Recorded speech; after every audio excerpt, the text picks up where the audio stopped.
Hello everyone. अब हम isomorphism के एक एग्जांपल देख लेते हैं। बेसिकली ये थोड़ा सा मतलब लेंथी प्रोसीजर हो जाएगा, इसलिए मैंने ऑलरेडी इसको लिख लिया है और मैं इसको एक्सप्लेन करूँगी।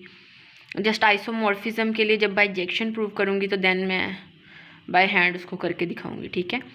अब हम आइसोमॉर्फिज्म की एग्जांपल है कि let C be a ring of complex numbers, के हमने कॉम्प्लेक्स नंबर की कोई भी रिंग ली है और फाई हमारे पास डिफाइंड है सी टू सी पे बाय किस तरह से डिफाइन है कि फाई ऑफ जी जब यानी कि जी पे जब फाई अप्लाई किया जाए तो वो एलिमेंट जो आता है उसका कॉन्जुगेट आता है for all G belongs to C के लिए। कि हमने इस रिंग का कोई भी एलिमेंट जी लिया, जब उस पर फाई अप्लाई किया तो दूसरी एलिमेंट में उसके कॉन्जुगेट पे मैप हुआ। अब वो कहता है कि show that this is N isomorphism. अब हमसे रिक्वायरमेंट है कि हमने शो करना है कि ये आइसोमॉर्फिज्म है। अब यहाँ पे एक डेफिनेशन और आ जाती है ऑटोमॉर्फिज्म की। An isomorphism from R to R is called automorphism. कि अगर मतलब रिंग्स दोनों सेम रिंग हों और one ring to another ring mapping हो, मतलब कि सेम रिंग पे ही मैपिंग हो। अगर यहाँ पे जैसे सी टू सी था, आर से आर मतलब कि कोई भी रिंग है उससे ही मतलब इट सेल्फ मैपिंग हो, तो उसको हम ऑटोमॉर्फिज्म कहते हैं, ठीक है।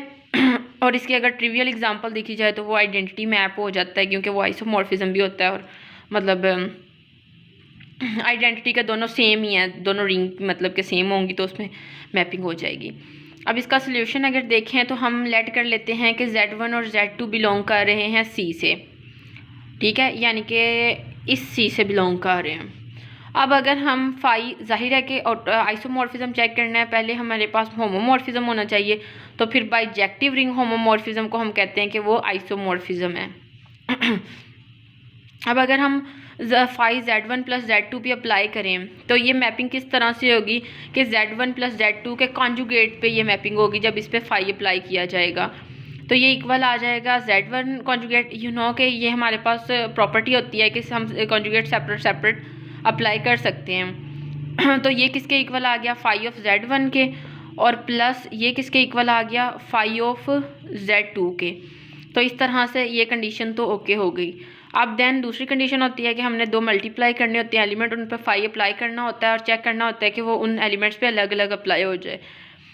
अगर मैंने इस पर अप्लाई किया तो फाई ने इस तरह अप्लाई होना है कि Z1 Z2 के कॉन्जुगेट पे वो गया, ठीक है। देन ये अकॉर्डिंग टू दिस प्रॉपर्टी हम इसको सेपरेट भी कर सकते हैं, then it will become equal to this one.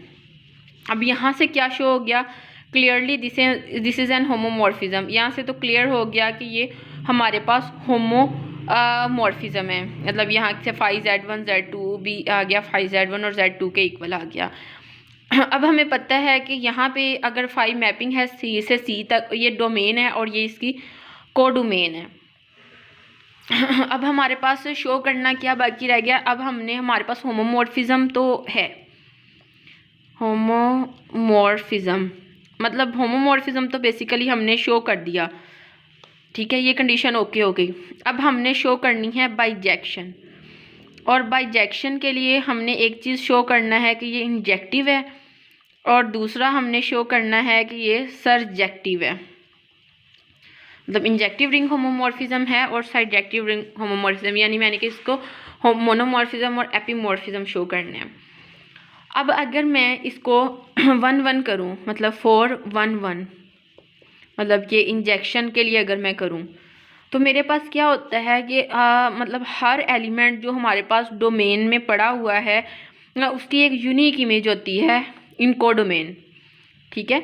तो हमारे पास क्या होता है, यानी कि उनकी मैपिंग जो होती है वो यूनिक होती है। हम ये सपोज कर लेते हैं कि मैपिंग जो है कोई भी दो एलिमेंट है जिन पे हम फाई अप्लाई कर रहे हैं, लेकिन जो उनकी मैपिंग है ना वो सेम है, यानी कि फाई ऑफ Z1 और फाई ऑफ Z2 किसी सेम एलिमेंट पे मतलब दो एलिमेंट हैं, लेकिन जब वो मैप हो रहे हैं मतलब दो एलिमेंट, जैसे हमने यहाँ पे लेट कर लेते हैं कि Z1 और Z2 जो हैं वो बिलोंग कर रहे हैं C से, ठीक है। अब Z1 और Z2 C से बिलोंग कर रहे हैं, जब हम इसकी मैपिंग करेंगे, ठीक है, हमने तो ये कहना है ना कि अगर यहाँ पे Z1 है और यहाँ पे Z2 है तो यहाँ पे इसकी एक यूनिक इमेज हो और यहाँ पे इसकी यूनिक इमेज हो,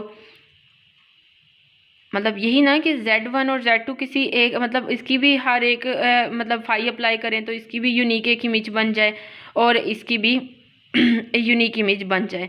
लेकिन हम कहते हैं कि इनकी कोई यूनिक इमेज नहीं है, बल्कि इनकी जो इमेज है यानी कि Z1 और Z2 किसी एक मतलब के एक ही एलिमेंट पे मैप हो रहे हैं, तो हमने कहा कि उनकी इमेजेस जो हैं वो सेम है। अब बाय डेफिनेशन जो हमें गिवन है उसके अकॉर्डिंग हमारे पास क्या है कि फाई जब Z पे अप्लाई करेंगे तो उसका कॉन्जुगेट आएगा। अब अगर फाई ऑफ Z1 और फाई ऑफ Z2 है तो मैं इसको ऐसे लिख सकती हूँ, phi of Z1 Z2 conjugate. अब हमें पता है अगर हम दोनों साइड पे कॉन्जुगेट दोबारा अप्लाई कर दें तो डबल कॉन्जुगेट हो जाए तो वो एलिमेंट इटसेल्फ आ जाता है। यानी कि इससे हमारे पास क्या शो हो गया कि ये हमारे पास इंजेक्टिव है, क्योंकि हमने कहा कि दो एलिमेंट्स हमारे पास हैं डोमेन में, लेकिन जब हमने उनको मैप करवाया वो किसी यूनिक एलिमेंट पे मैप नहीं हुए, मतलब उनका हर एक अलग अलग यूनिक एलिमेंट नहीं था बल्कि वो एक ही एलिमेंट पे मैप हुए।